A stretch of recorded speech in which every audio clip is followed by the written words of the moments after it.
nari iki kubona wagiye unzigama gushitsa ubu? Nari iki? Pana babandi mugenda muri kubitoga tuza mubwira abantu ngo je urazi ico ndico, uri ico tutazi, none ni ngorane se.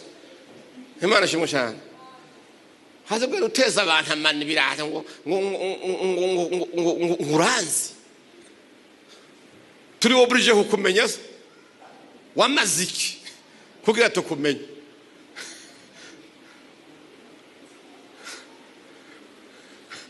Nabo muzi umuntu akubwira ngo wewe no kwica ngo nkakuriha nkaguherane, uravese amafaranga yo kuriha umuntu wewe,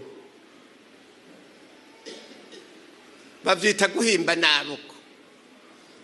Iyo umuntu yahaza ntacyo yimena, abona umenga n'umuhererezi w'Imana, niwe wenyene Imana yahereje ko guhezagira, nta